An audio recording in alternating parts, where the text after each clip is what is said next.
everyone, welcome back to Allcarnews, and we are here with the all-new Subaru Impreza, and specifically in this all-new RS trim. Well, I can't say completely all-new because it is a revived trim. It came out way back in 1998. It's kind of been discontinued for a while, and essentially it's a little bit more powerful version of Subaru's volume hatchback, the Impreza. And well, now it is only in a hatchback, as you can only get the new Impreza in a hatchback form, as over 70% of sales for the Impreza recently have just been for this more practical version versus the sedan. So if you want a sedan, I guess you're gonna have to go for a WRX, and that's not necessarily a bad thing. But this new RS trim brings a little bit more power, a little bit more sporty flair, and it really makes me want a new WRX hatchback in the Subaru lineup, even more so because it actually has the steering rack from the WRX in this Impreza RS.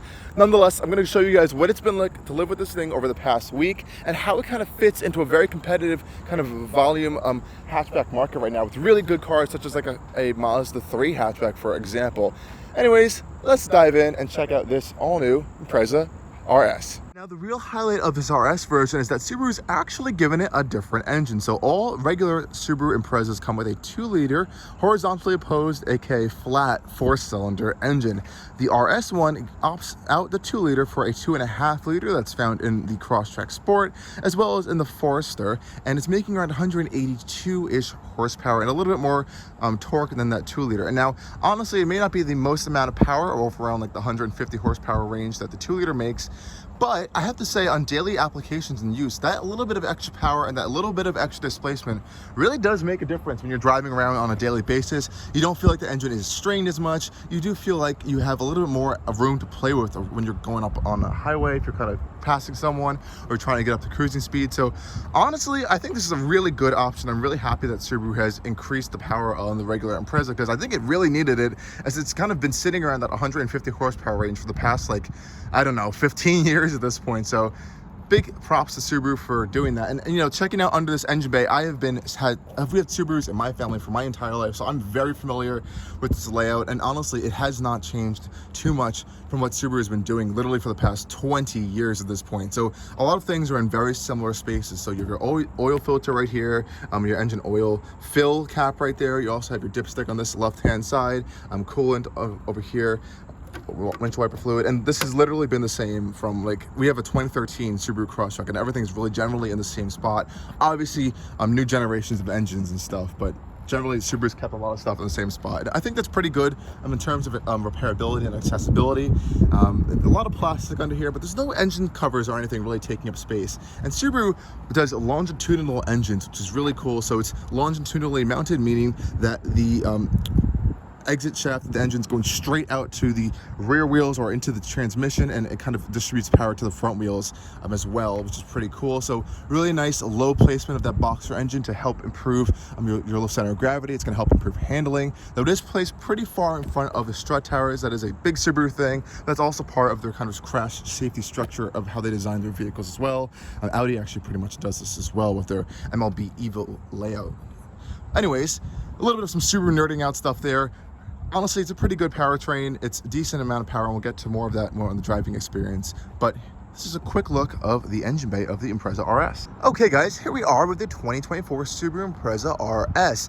Really nice shade of this kind of pearlescent white color we have on this one. I think it looks really good contrasted against all of the black and sporty accents that you're getting on this RS model. But what are we getting on this RS model? And I also want to point out the new design of this I guess new generation technically of the Subaru Impreza, because Subaru did actually change some stuff. So we have a more rigid chassis by around 10% versus the previous generation on this Subaru Global platform. So that's really nice to help improve rigidity, a little bit stronger, and you kind of feel it when you're driving around as well. Up front, we have a redesigned front fascia for this new generation, so much more angular, sharper. We saw this at last year's New York Auto Show as well. Up close, I think it looks really sharp and cleaner, a little bit more in line with the WRX. This particular one has full LED headlights, so we can see this little LED accent right there, as well as up top. We do have steering headlamps on this one as well, so that's a really nice premium feature. And I love the little Subaru badge imprinted on the side as well. It does make it feel a little bit more premium. This one also is getting fog lights down here as well, so that's a nice little touch. And I do like this new integrated style front grille, so it's kind of blending in with the front bodywork.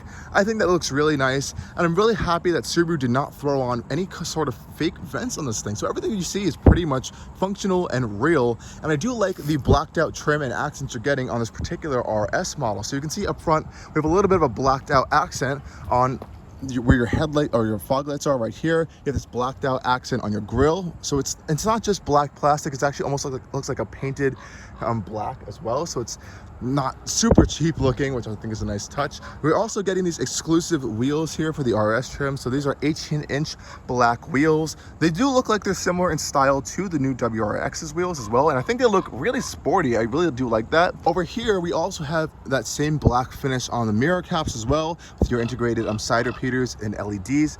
And here we see that RS badge down here. I think this is really cool.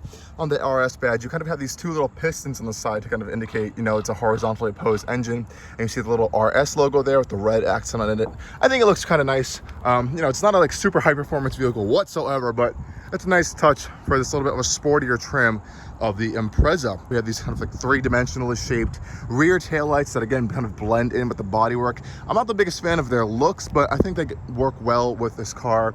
Back here we also have another one of those RS badges and a little bit of a fake diffuser situation going on here. Actually, there's a little bit of some openings over here for some air to pass through, so it may do something, but I doubt it's going to be really enhancing too much performance on this Impreza. Up here we also have this contrasting black, a little like spoiler integrated with your third brake light as well. So yeah, it's a pretty nice clean design for the Impreza hatchback, and I don't think it's too bad. I do like it in this RS trim as well. Let's check out the rear storage space, because that's a big plus of getting a hatchback. So no automatic opening tailgate on this one at all. That's never really been a thing on Imprezas. And you have a decent amount of storage back here. I just have a bag so you can kind of get a little bit of a demonstration of how much stuff you could fit. There is no spare, though you do have a little bit some more storage underneath here, and back there is a fixed flat kit, as well as some stuff to help you change a tire on the road if you need to, though you're not gonna be doing that since you don't have a spare. I guess there's a cup holder back here, as well as some little storage on the side and on this side as well. A little interesting, I guess, if you want to like go camping or something, or just chill in the back of your Impreza, you have some space to put things there. A little bit of a cool design on this kick plate here. You can see like some past Subaru models and little like mountains and stuff. This is something I saw on the Crosstrek, and I'm not sure why they just lifted this onto the Imprezas. This isn't really like an off-road style vehicle. Nonetheless, you don't get a crazy amount of space back here, so that's one thing to keep in mind, though. I believe it is more than the Mazda 3 hatchback. Do have a cargo cover on this one as well, which is nice. And the seats do fold down pretty easily if you kind of just pull these pins up and fold them down, so you can have a little bit more, some extra space if you need it. That's a pretty nice feature. And once you get past this opening lip, it is pretty wide inside to kind of store stuff in. Nonetheless, though, it's not the biggest amount of space you're going to find on the market. Let's hop inside. Now you can get a quick look at these RS unique seats. So they're a cloth seat, though this center fabric has this kind of red pattern going on in it, as well as this kind of red contrasting fabric on here. I think that looks pretty decent. Nothing too premium, though, like I said earlier. Over here, we do have a cheaper door panel than before. Now, this thing is something I am going to point out, because Subaru has kind of removed the fabric that used to be on the door over here, and now it's this really awful, scratchy, hard black plastic. I'm actually really not a fan of this. I'm really disappointed that they did that. Nonetheless, though, you do have a pretty squishy style armrest and your window switch right there, as well as some storage for cups and stuff. Again, more of that little mountain trim going on this little side plate. Pretty interesting. Hopping inside. Shut the door up.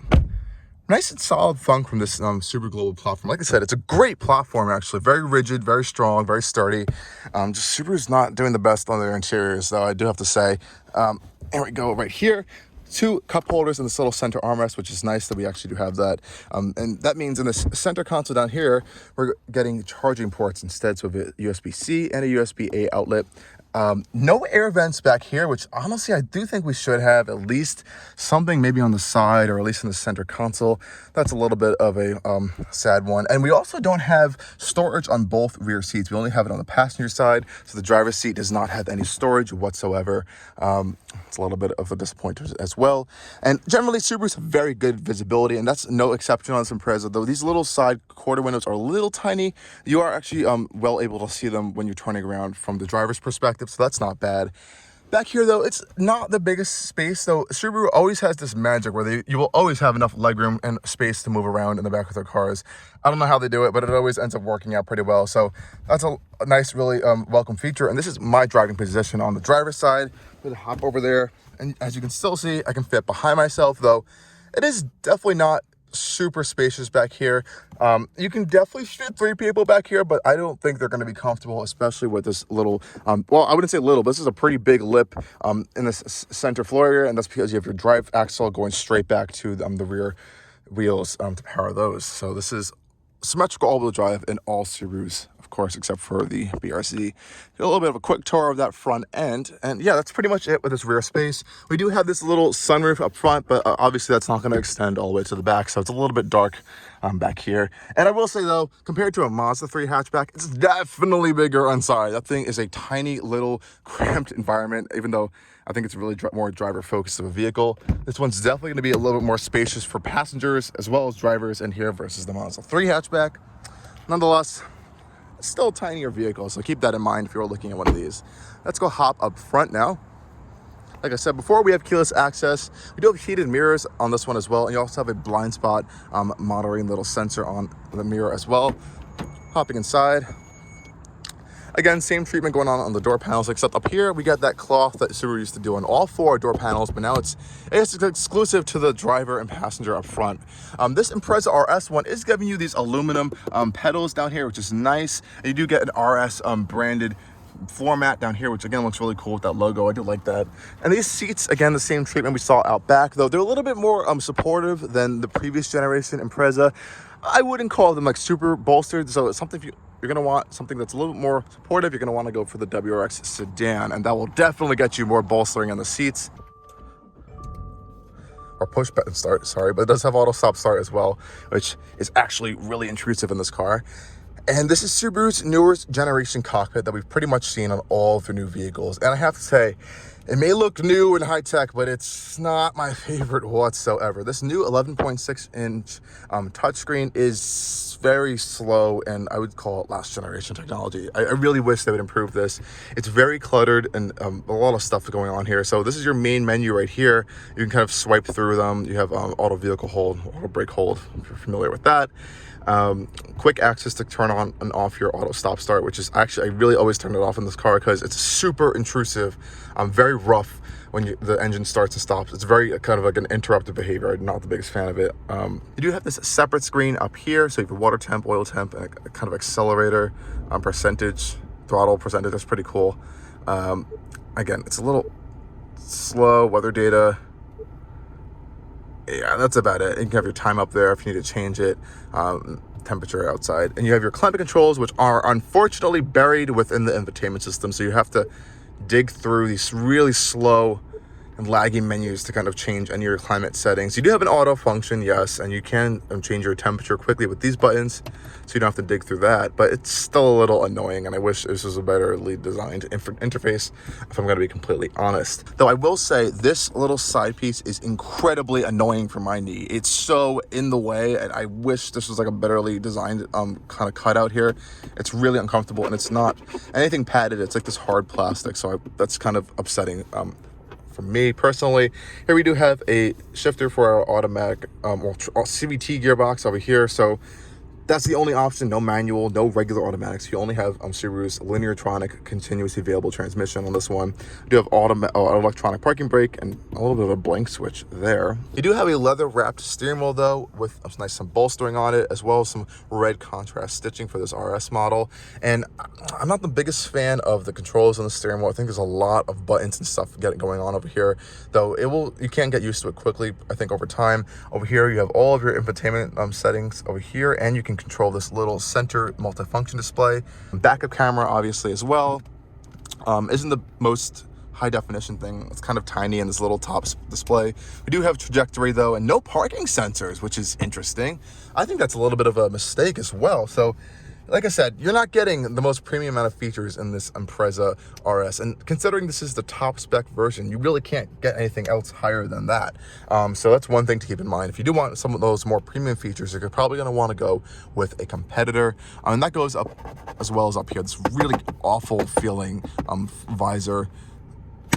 I don't even know what this is made out of, but I'm concerned with some of the materials Subaru are using lately. Even though the cars are pretty reliable, interesting material choices. Nonetheless, guys, let's go take this thing for a drive, because thankfully that's where this thing comes alive a little bit more than just sitting in it.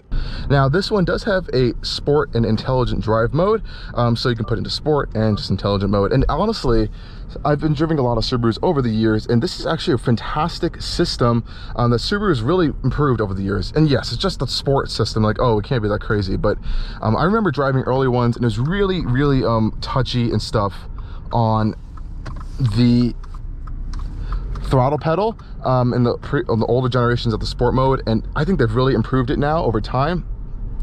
And this one does have Apple CarPlay, wireless Apple CarPlay, and Android Auto as well on this infotainment system, so that's nice. And this is a pretty rough road over here, so I just got a quick feel for this newer suspension system. It's pretty well dampened and softened over like a lot of harsh bumps.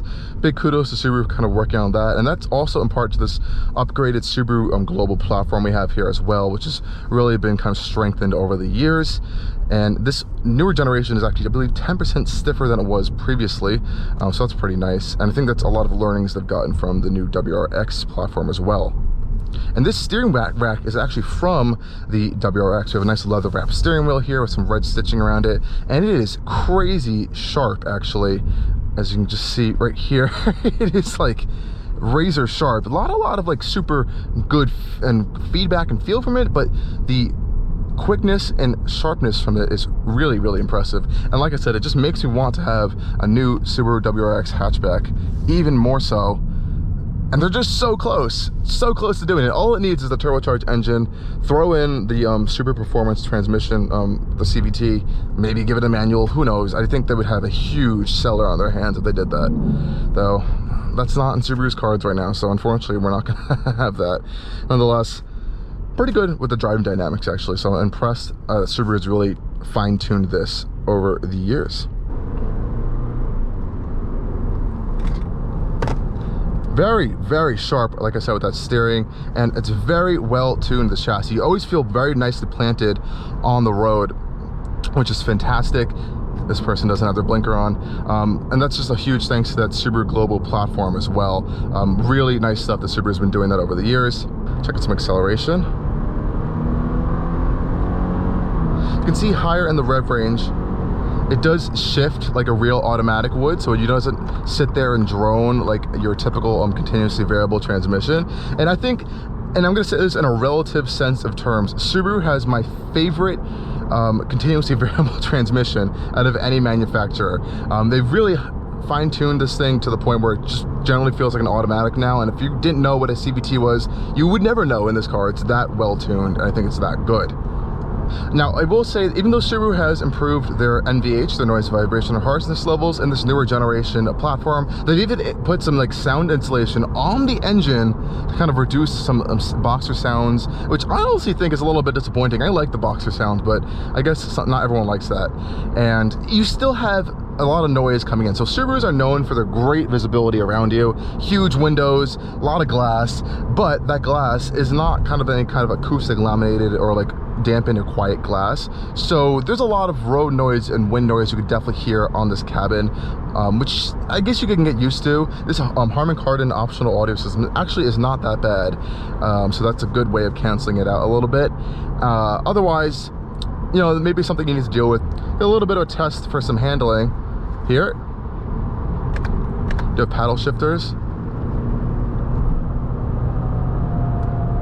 some tire squeal, a Subaru symmetrical all-wheel drive system. Wow, this thing's sharp. And the shifts, they've definitely gotten some it's got a lot of grip, this thing, actually. I'm impressed.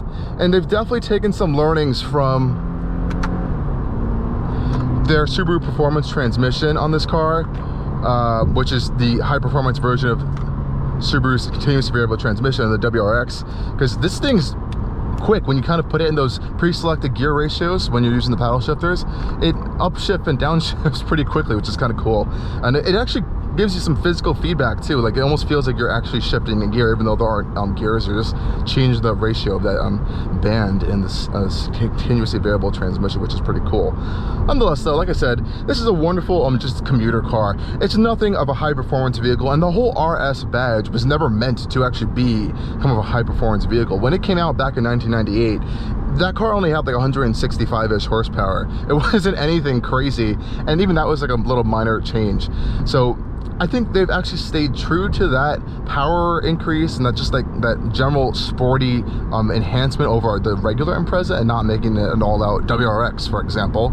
And I think they've aced that pretty well. Let's just take a quick look at Subaru's eyesight system. It's really simple and turn on. Thankfully, all the buttons are located right on the steering wheel for you. So all you have to do is press this button right here. You have this little extra display that will pop up showing your vehicle, as well as kind of like the surrounding stuff that eyesight's seeing. And you just pop it into your speed. You can turn on and off your steering assist right here with this button, and just quickly adjust your speeds right there, and that's it. And it's up and going. It does do stop and go, so if there is traffic up ahead, you're in stop and go traffic, or it comes to a light, it will completely stop the vehicle, put the automatic vehicle hold brake on, and to continue going right back into your set speed, all you do is just press this button up, or you can just tap the accelerator and it'll just continue back into the eyesight operation, which I think is fantastic. Let me just make sure auto vehicle hold is on, because you do have to turn that on and off. And of course, you do have to keep your hands on the steering wheel. This is not a more advanced driving system. It's just really an assistance system. And I think that's one comment I'll have on Subaru's eyesight. It's really more of an assistance system. If you're looking at something like Hyundai Kia's Highway Driver Assist, that is too legally an assistance system, but they really will let you, which I don't think is super safe, but you can drive a little bit without having your hands on the wheel and it beeping at you. This is like just a few seconds and it'll start yelling at you to put your hands back on the wheel, which I think is technically a good thing. But I'm just saying, in relative terms, that system's pretty good. And in some scenarios, as you saw right there, if you take control, or if there's a weird indent in the road and the cameras can't really pick out the lanes, it's going to turn off that steering, so it'll just take a little bit to reactivate it again. And yeah, it's pretty easy to use. If you want to change your following distance, you have these buttons right here. Nothing too difficult there. And that's pretty much it. And you know, like I said, this is a good just cruising vehicle, and especially on the highway with that extra power, you don't feel like the engine's pushing itself or straining itself like I have felt in that regular 2-liter flat four with around 150-ish horsepower. I have felt at some higher passing speeds, or if I'm trying to overtake someone, you're really revving that thing out to, you know, to get all that power out of it. This one, I don't feel that as much. That little extra displacement, that little extra power, I think it's just a better general vehicle. And honestly, this car should just come with that engine standard and not even have that 2-liter anymore. But it is still an option, obviously, and an entry-level option for the most buyers on the market. Nonetheless, guys, this has been a pretty fun week with the Impreza RS. Like I said, really fun, just general everyday driving dynamics, which I think is where this thing shines really. If you're going into this thing thinking it's a sports car, or if it's like any type of like high performance hot hatch, you're gonna be a little disappointed, because it's not what that is, and it's not trying to be that really either. It's just a little bit more power, really sharper and more fine-tuned driving dynamics for your daily drive around town, or going to and from work, or on short road trips. And I think that's really where it shines the best. Anyways, thank you guys for watching yet another one of my videos, and of course, as always, stay tuned for more coming from Allcarnews. Cheers.